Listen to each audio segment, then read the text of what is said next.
4 poetry books. His most recent book is The Most Natural Thing. And I remember when he was writing that book, because he would come into our workshops, when he was teaching our workshop, he would come in and he would tell us. I remember he said one time, my writing is really going good. And the book bears it out, actually. The book bears it out. And what I would say is that, in those days, I did not know what that felt like, to have your writing going good. And now I do know that. And I know that greatly because of studying with David. Well, I also have to tell you that he's won a bunch of awards and that his works appeared in a number of publications, including American Poetry Review and many others. He is a consummate teacher, presently teaching as part of the Department of Literature at American University. His poems, to me, they pry out the wonder of the ordinary world, as if that was the most natural thing. So you will find him describing himself as falling into his mother's purse, among her tubes of lipstick, boxes of chiclets, where death smells like a mint. Or he'll allow you to make eye contact with a cicada on the leaf of its coffin host. All as if these were the most natural things. But as I look around the room, I see many friends and poets, people who've learned so much from David, and have distinguished themselves, winning contests, writing books, things that we didn't have 5 years ago. And in a way, David has transformed all of us and touched all of us in a way that is like the most natural thing. And so let me get out of the way here and turn the mic over to David. And let's give him a warm, happy welcome, David Keplinger.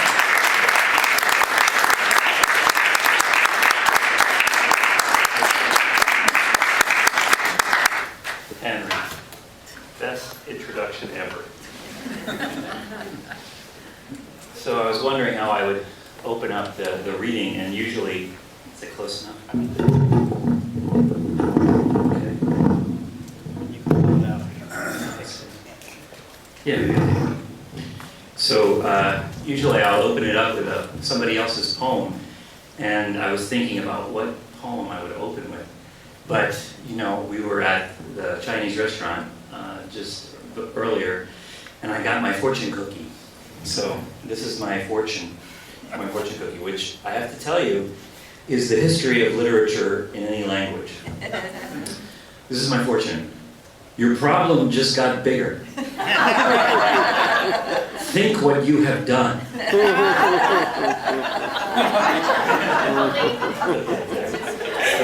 That was my fortune. Thanks.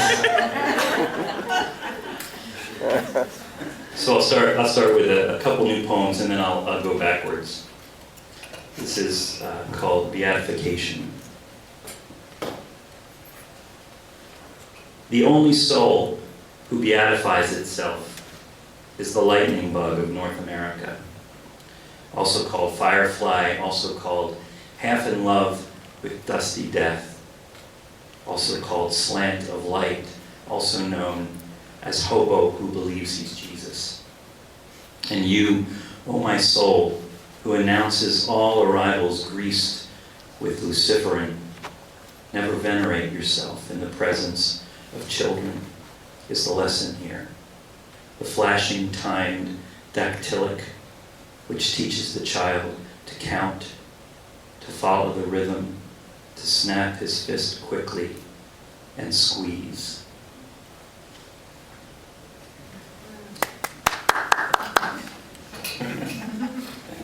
I'm from Chicago. We clap after Thank you. Is that what they do in Chicago? Yes, after every poem.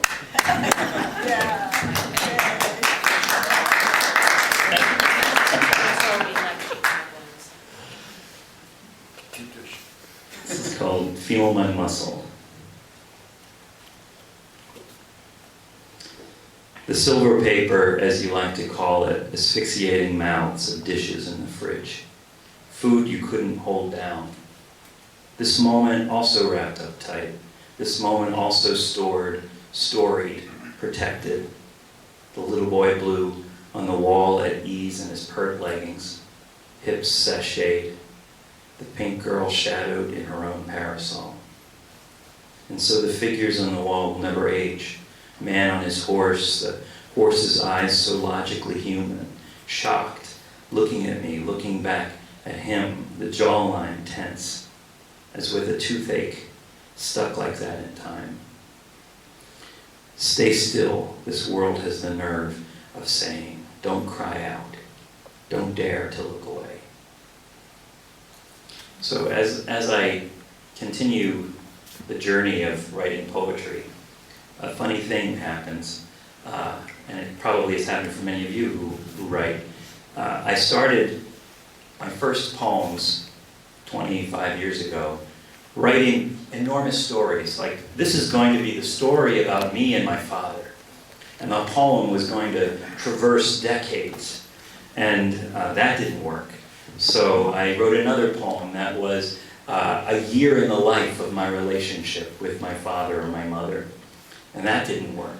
And slowly the focus became more and more narrow until now, for me a poem is really just not even a moment, but a split atom kind of moment where you go in and there's more, and you spread it open, and there's more, and there's more, and there never stops being more. So that sense of tense motionlessness is really something that continues to fascinate me. One more of these new ones, and then I'll go backwards. So I come from Pennsylvania, as does Bill, and I grew up in a kind of farming community outside of the city, and it had a particularly kind of Mennonite flavor to it, almost Amish. It was extremely orthodox in nature, and there were barns everywhere that looked like those barns that you imagine in Amish communities. In fact, Amish men were sometimes working on the barns. And I had a friend who bought a barn and had it deconstructed and moved to his property, and it was these Amish workers who came and took the barn apart piece by piece, laid it out in a field, loaded it up, and then reconstructed it somewhere else. And it just seems like that's the moment, that this is what happens every moment. Look, it just happened again. Look, it just happened again. This sudden deconstruction of everything and then the reinvention of it a moment later. So this is called Deconstructing a Barn in Autumn, and I should say that there's an epigraph to this poem that comes from Godell's Proof, which is one of the most mysterious and wonderful theories that you'll find on the internet at midnight when searching for good epigraphs for your poem. And it's about the possibility of there being other worlds. And the epigraph goes, "The world in which we live is not the only one in which we shall live or have lived." From Godell's Proof. And the poem is called Deconstructing a Barn in Autumn. From down this creek came men on flatbed riding on the wide green world as it was then. There was a team of horses nodding, broken horses. There was a team of men I never saw before, who broke the old barn to its packet parts, board and beam and window pane, hutch and door frame, who flattened down the imperfections to a chart of transits, an equation for which X would be the labor of their hands. Then rode backwards on the flatbed facing where the barn was raised, our hands raised waving as they left. They have gone on 40 years riding backwards on the flatbed, the barn gone too, the meadow gone, all gone down creek, although I cannot say how it was they took it with them, made it small enough to carry through the silt of twilight, as through the two bars of an equal sun they disappeared between the darkness and the land. And then one last that comes from that same pastoral backdrop. This is called Sunfish. At the reservoir called Fire Dam, the Pleistocene is lifted into light. For my stump knockers, pumpkin seeds, long ears, any hook in the eye is a petrified tear. On concrete, it flaps with its 3 anal spines, coughing up air through a girdle. The goddess of death is a sunfish, Sometimes the worm protrudes like a tongue. Each fin is 7 arms that flutter into one. So I had a collection that came out about 15 years ago, and there's still one poem that I like from it, and I like to read. And it's the story that I like to tell. Because it's one of those great things that happens, that you have this story that you keep telling because it's stuff that you still obsess about. It's stuff that you know is like at the center of your life as an artist, as a writer, as a person. So I lived in the Czech Republic, which became a really important time in my life because it set me apart from everything and made me kind of long to want to get in. And I was living in a town where I didn't really speak the language, and I was there for about a month, and I would go to a little cafe and write in the afternoons, and this lovely woman was my waitress every afternoon after school, and she would come over and she would pour me some coffee, and I would look at her languageless neatly, and I would sort of like nod, and she would look at me, and she would, eventually came over and she would say, "Cafe?" And I thought, oh, okay, I can do this, cafe. And then the word for yes was yo. So I would just say, yo. And I thought, this is our first conversation. And she would pour the coffee, and I would look at her longingly, and she would walk away. And then she would come back and she would say, "Cafe?" the next day. And I would say, yo. And she would say, did you, with her eyes, did you learn anything new yet? And I would say, no, with my eyes, and she would walk away. And so the third day, let's say, she comes back to the table and she says, "Cafe?" And I say, yo. And she pours me my coffee and she puts the coffee down and she takes out a little white dictionary that she bought in the square. And she opens it up and she looks at it and says, "Movie?" Yo! This is incredible. And she turned the page and said, "Tonight?" I said, "Yo!" And so we met and went to a movie that night, and it was a Star Trek movie, and I was with my lucky day, and so Captain Kirk would say something funny in English, and then there were subtitles. So Captain Kirk would say something, and I'd laugh, ha ha ha, all by myself in the theater. And then the subtitles would come, and everyone would laugh. And I just felt like I was that much closer to being a real person. And then afterwards, we passed this dictionary back and forth across the table, and we didn't get married, but we remained great friends. In fact, her mother called me today on Skype while I was in my office. It was 20 years ago. It was 1995. So she became really an important person to me. But we became great friends, and she taught me her language.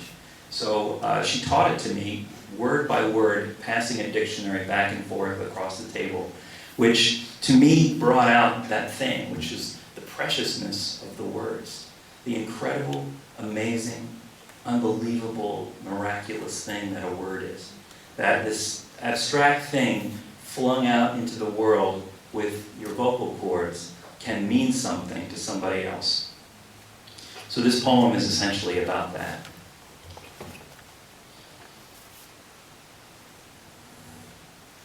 Days the crowds emerge at 3 p.m. In September, performers emerge with their stands. The doves unfold like paper in a street magician's hands. And the new money is good for bread, and the old money for salt, yeast, sugar. The old money in one pocket, the new in the other. On the table we keep a dictionary.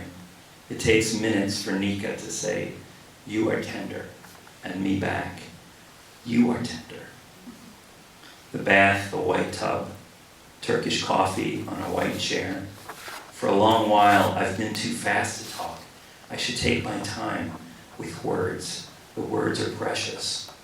An hour for the coffee on the fire. A dove. The thought of the dove is just a fantastic word, isn't it? Because it is what it sounds like. It's this little lump of a one-syllable thing, and it's got this blunt end in the front, and it's got this beautiful you know, at the back end. It's a dove in your mouth. So that kind of experience really does awaken you. If you're a poet and you really want to sort of, you know, jumpstart your poetry, the experience of longing and experiencing your own language that way is an incredible thing. So I'll just read a couple poems more from this latest book, which is called The Most Natural Thing. And it's a different kind of book because it's little windows. All of the poems are 9 lines of prose, and then they stop exactly at the right justified side of the page.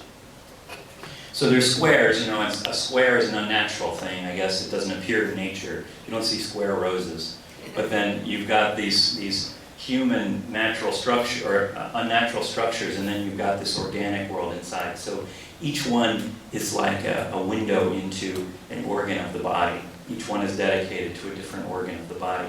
And they make little appearances throughout the book. So the poems aren't called the names of these organs, but each organ kind of waves and says hello from the window.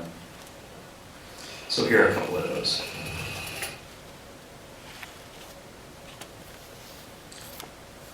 This is called, this is the last poem in the book. And it's called Removal. To feel each branching outward part. I don't feel each part, though I've prayed to hear the small breath of my cells at Wet Mountain.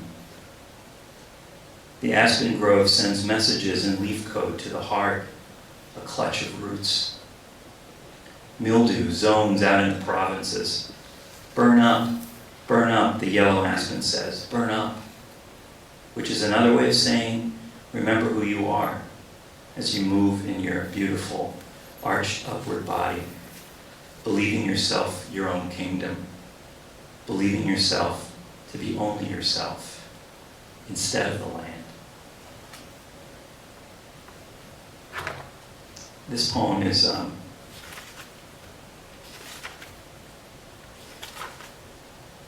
don't think I'll read that. It's a little too racy.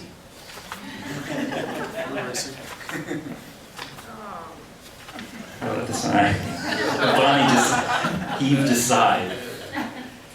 Okay.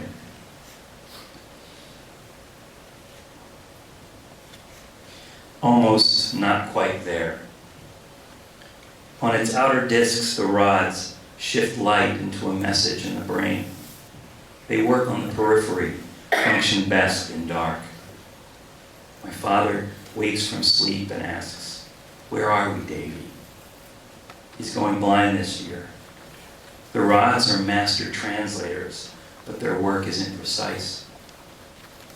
The road is slick, covered with black leaves. Deer leap over headlights like white fences in the foreground. I, the deer, my father, briefly exist in 3 realities, separate in outcome. But any moment now, you'll see the deer gasp his tiny breath.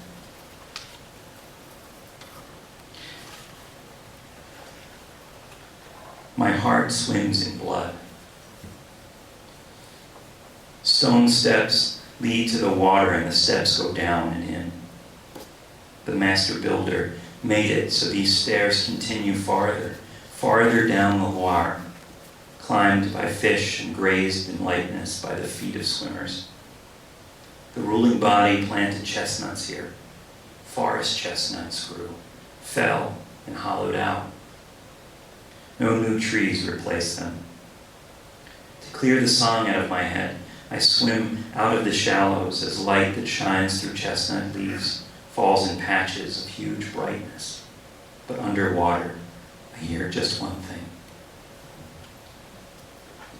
And then I'll just read this last poem, which is kind of a return to the first poem that I read, talking about the moment opening up and opening up. This is the title poem of the book. It's called The Most Natural Thing. Anichka cracked a walnut into halves and filled the halves with wax. A birthday candle in each one. She set the halves afloat in milk. Gently, she lifted the spine of the carp. It rose from the flesh in one sweeping motion. The carp lay on the table like an unbuttoned sleeve. The spine didn't seem to belong there anymore. We ate the carp, the candles fizzling down. On the table was a watch, a white handkerchief. On the floor lay a doll, the eyes half open, like hers, like mine, the painted eyebrows raised. Thanks, everybody.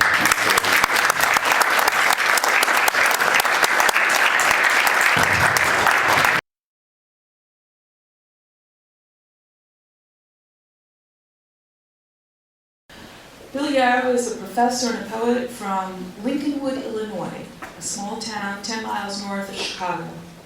What you don't get from the 3-sentence bio that we provided in the Cafe Muse flyer is the fact that he grew up in Philadelphia and he spent all of his summers working in Ocean City, Maryland.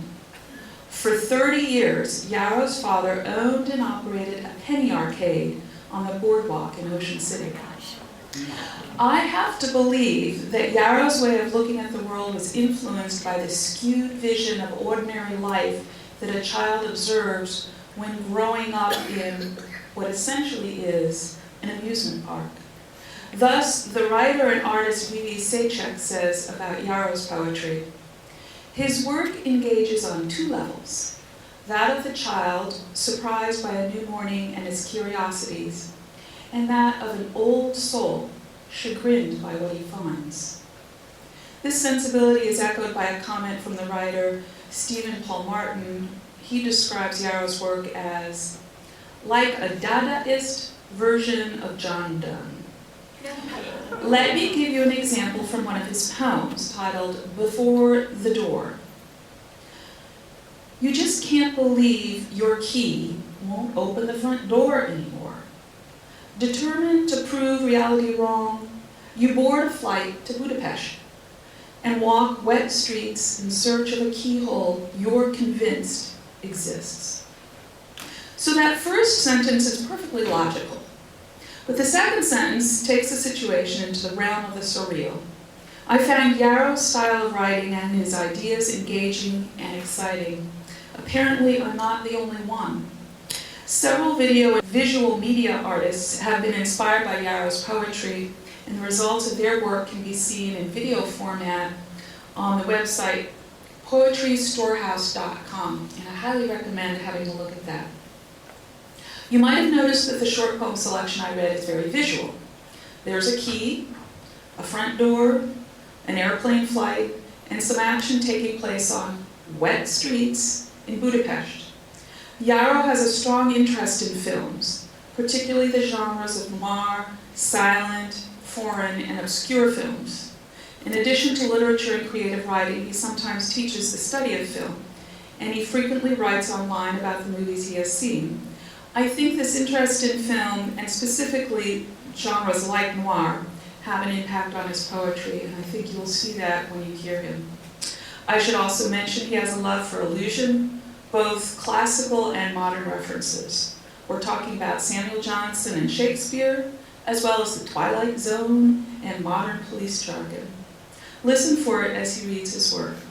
After all, we are here for all of us to experience Yarrow's poetry for ourselves. Please join me in welcoming Bill Yarrow to Cafe Muse.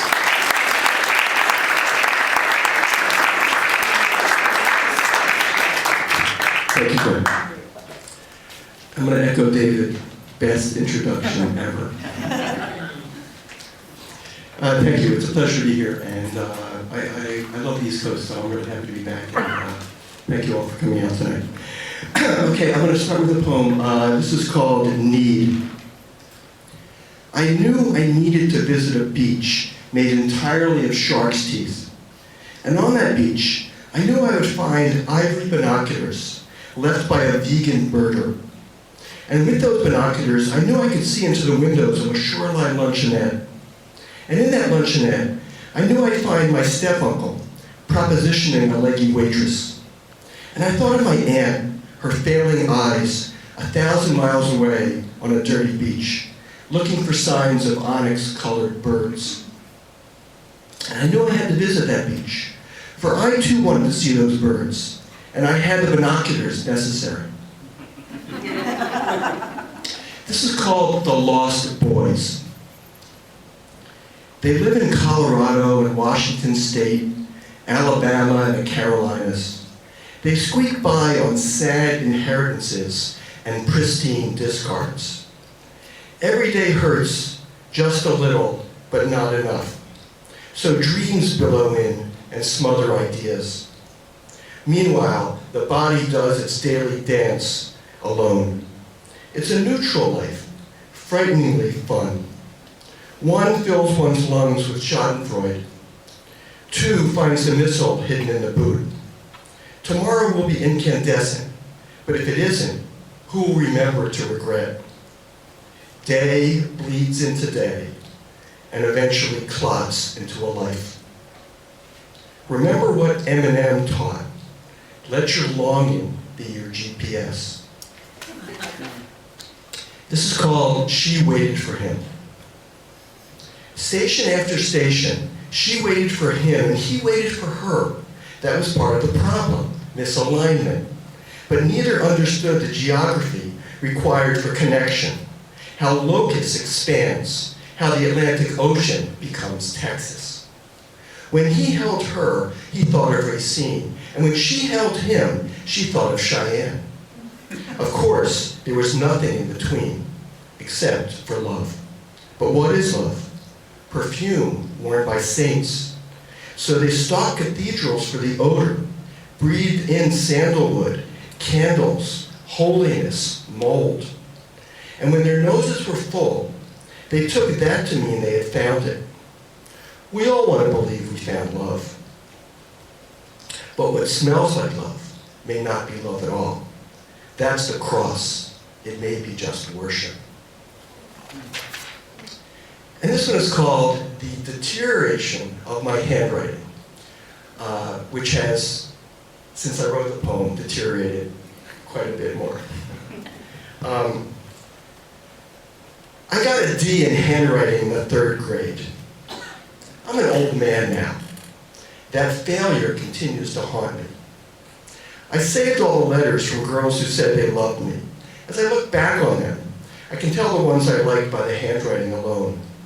When that girl from Princeton Junction drew hearts to dot her I's, I lost interest immediately. I also hated her large loopy cursive. Tiny precise script in real ink on elegant paper gave me deep pleasure, not scent, color, watermark, or sealing wax. As I became a man, I worked on improving my handwriting.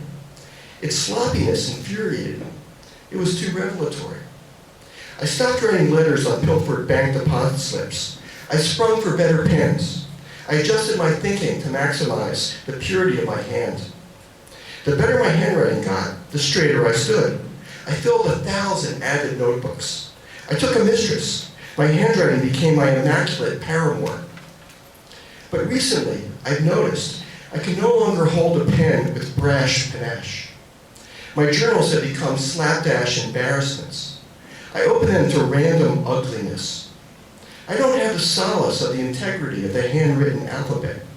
Sterile emails in obvious fonts assail me. I don't fall in love anymore. I wish my hands could still carve the cuneiform of beauty on the waxy emptiness of thought. But all that's left me. What is left me? The precise boredom of processing processed keys. And this is called Poem for Danny. Sometimes you're camping in Wisconsin, thinking about Melville, and wondering what he'd make of Nat King Cole. And sometimes you're on a job in Idaho, and you hear the pop of cooking soup, but there's nothing in the microwave. And sometimes you're in Lubbock, in a hotel filled with polished apples and carts of recovered luggage. And sometimes you're in Boca Raton, in the company of salesmen whose wives died of complications. And sometimes you're in Park City, harried as a lariat, lonely as a Cody. And sometimes you're in Park Slope, staring from a convention window at girders so innocent they seem almost botanic. And sometimes you're floating in the Gulf of Mexico, and you close your eyes and let the water cover them. And then for a time, which seems like mercy, you don't know where you are, or remember where you were, or dream of where you may go. And this one's called, When the Translator Disappears, the Translation Withers and Dies. The kidnapping of the translator made big news for a short time, but then the general incomprehensibility of things resumed, and everyone except Lorraine went back to work. Lorraine refused to extend the futility of human communication. What was the point, she wanted to know? What was the point of speaking if now that the translator had been kidnapped, no one could decipher what she or anyone else had to say? Lorraine could not fathom how people could return to work. How was work even possible, she wondered. An iron silence began to oppress her as she slept. It crept into her body, and she felt herself incapable of raising her arms in greeting or to ward off a blow. She sank deep into bitterness, dreading the dawn and the sight of neighbors egregious in their pretense of meaningful speech. She pined for the return of the translator, who became messianic in her eyes. Her dreams became denuded of images, infused only with 2 lines of invariant dialogue. Come back to me. Can't you see I've never left? It was the translator speaking. He was holding her in his arms. He was looking at her with the tenderness she so terribly craved. She felt, suddenly, as if for the first time, understood. And she understood perfectly, the repressed caress of words that poured from his mouth. And in a slightly different mood and tone, this one is called Rattlesnake Pancakes. I don't usually take bets, but I took this one. Gabo bet me a melamite ring I wouldn't eat a rattlesnake pancake. Normally I am cautious, but I needed a gift for Emily Beth, and her father being a miner, she had a thing for melamite. The thing on my plate was the color of vile cheese, and it tasted like it looked, but I got 1 swallow down, and then 20 followed in slow succession. I felt queasy, but Gabo never guessed. When 5 hours later I was still alive, he handed over the ring. I ran to Emily Beth's mom's place on Arapahoe. I found her sitting on a 2-person glider on the wraparound porch. Emily Beth, I got a ring for you. Oh, blister, however did you afford a ring of melamite? That just heats my heart. Maybe so, Emily Beth, but are you tepid enough to wed? A gift is not a liberty, blister. I'll not marry you until Father Life has sucked the selfish out your soul. Selfish? Selfish? I ate snake poison for you. Yeah, but you didn't die, did you? So what's the good of that? This one it involves a pun, and it involves a literary reference, an allusion. It's called Ferdinand Gets Married, and the Ferdinand that I mean is the Ferdinand in The Tempest by Shakespeare, who marries, of course, Miranda. So in this poem, Ferdinand is asked a series of questions, and in that way, he is Mirandized. You have the right to remain angry, but anything you say can and will be used against you. You have the right to your own opinion. If you can't afford an opinion will be provided for you. You have the right to be happy. If you can't afford happiness, contentment may be made available. You have the right to consult your feelings, but your intelligence may not be present during questioning. Do you understand these rights? If you understand these rights, say, I do.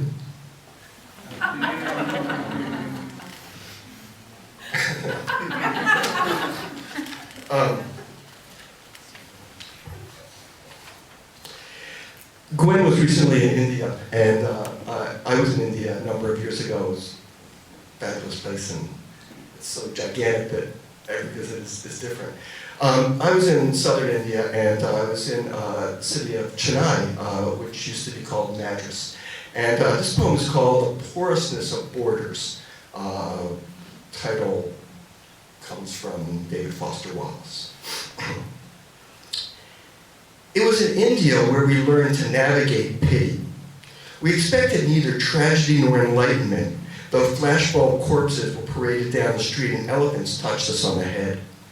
We saw goats graze the shade of the butterball, watched spurious tourists kick at the rarefied dust, heard gossip desecrate the mission of the Matra Mandir.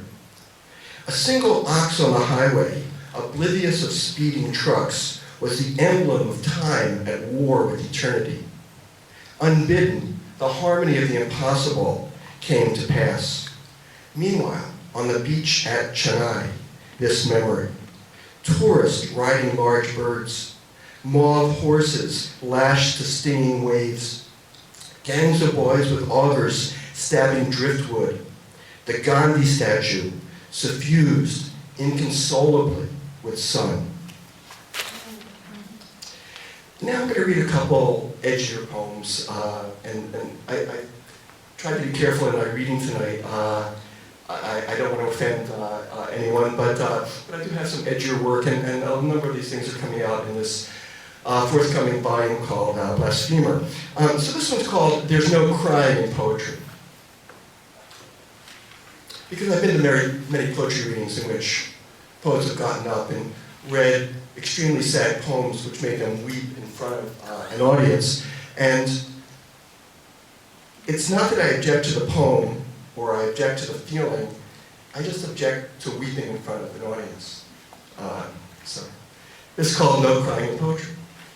There's no crying in poetry. There's no crying in poetry, says Coach Bukowski, barnacle gnarled, stomping on the ground behind third base. But the poetry pitcher is crying. The poetry catcher is sobbing. The poetry shortstop is bawling. The poetry center fielder is doubled over, weeping bitterly. Bukowski shakes his head. Jesus, how the hell did I wind up here? He yells, hey, there's no crying in fucking poetry, you hear me? But no one on the poetry team is listening. But in the beer garden across the street, the bar poets, wearing gloves, are looking up at the ball sailing toward them. They raise their hands above their heads and call out, I got it! No, I got it! I said I got it! And then they collide and lie like kinks in a tangled hose. The ball lands and takes a bad hop, hits the barmaid smack on the lip. Don't you cry. Don't you dare, she hears Bukowski saying. And though it really hurts, and though she really wants to, she doesn't. Now, Karen Alanier was so kind to write a blurb for my last chapbook. And when I got the blurb, I emailed her back and asked if we could revise a little bit, and she said, no, what's wrong with it? So, and then subsequently, I got other blurbs, and I saw this trend emerging, which was that there's kind of a new thing happening in blurbs, and that is that they're a little edgier, they're a little harder than they used to be. And so I wrote a poem called The New Blurb, and I'm dedicating it to Karen. And it has an epigraph by Martin San Romanese, and that is, the old blurb is predictable in its praise and universally ignored. So this is the new blurb. 1. This book touches your heart, but not in a good way. 2. Every day, I thank God that books like this are hard to find. 3. To give you a sense of how infectious this book is, after I read it, I felt ill. 4. There's nothing can be said about this book that hasn't already been said about some other book. 5. This is just the kind of book I never read, and you should too. Number 6. This book does the work of imagination for you, in that it's hard to imagine how it could be any worse. 7, if I truly understood all that's in this book, I would go mad, and I don't have the insurance coverage for that. 8, I found this book, being not hard to write, very easy to ignore. 9, don't let the fact that the writing in this book is terrible dissuade you from buying it. Support independent presses. 10, this book proves the truth of the falsehood. Anyone can be a writer. Now, here's another one about poets, and this one is called, and writers, and this one is called Purveyors of Leeches. Stay with me for a second. It's in 2 parts. 1, in Resolution and Independence, Wordsworth admired the firm mind of the old leech gatherer on the moor. To me, he's the emblem of the writer walking into the scummy pond of life, waiting for the vile leeches of heartache, the stinging leeches of heartbreak, the slimy leeches of broken hope, to attach themselves like dust to a mirror to his arms, legs, and torso. At home, he'll pick the sticky pieces off him and put them in a water jug to sell to all those superating souls, desperate for relief from bleakness of spirit or illness of body or torpor of mind. Who'll buy my leeches, cries the poet, with several squirming in his hand. Who'll buy my leeches, cries the novelist, bending under the weight of hundreds in a sack. Leeches for sale, leeches for sale.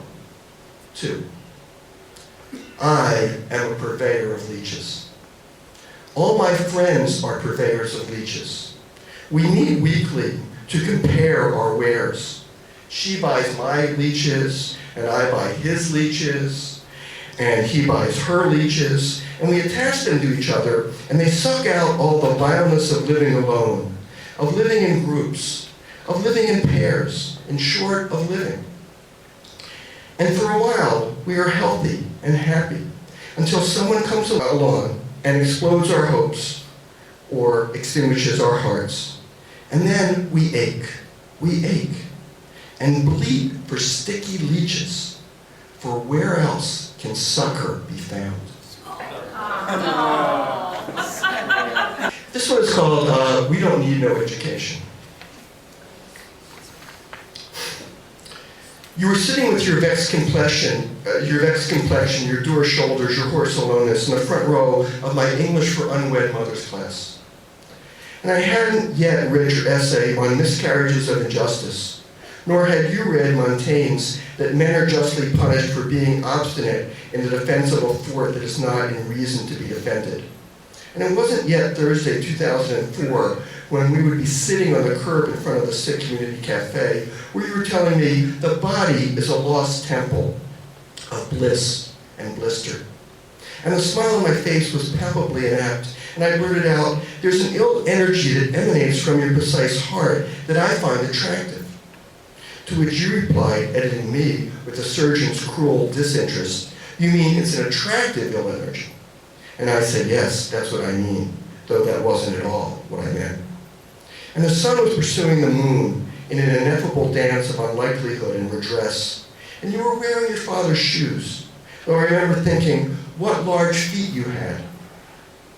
Learning later that was unfair and untrue. Learning later that your heart, like all hearts, was fuzzy, not precise. That your candor was a sham. That you were neither a mother nor unmarried. That my interest in you was not interest at all, but usury. That I was a man not in full, but in foolishness. A false Montaigne, whose chin beard, though elegant, was the merest bravado. And I'll finish with this one. This is called Flaubert Eats Breakfast with His Mom. I love Gustave Flaubert, I love his work. But I especially love his letters, which are just the greatest. And I recommend them highly to anyone interested in writing. They're really quite extraordinary. In one of his letters, there's a quote from his mom, and so I put that into this poem. So Flaubert eats breakfast with his mom. They were sitting at the breakfast table waiting for more toast when she looked up at him and said, "Your mania for sentences has dried up your heart." That's not true, Mother. Louise did that, and Gal in the middle class. You're just upset my fruit bowl is empty. Come, my daughter. Let's take a walk in the garden and water the desert of my heart. The future may surprise us yet. Gustave, my son, my star, you're incorrigible. Yes, Mother, I am. But give me your arm. The eggs will have to wait. Look, the sun is bleeding on the flowers. The clouds, soft guardians of virtue, they will protect us. God is out walking his dog, as over us white bees hover like angels of clotted milk. Thank you very much.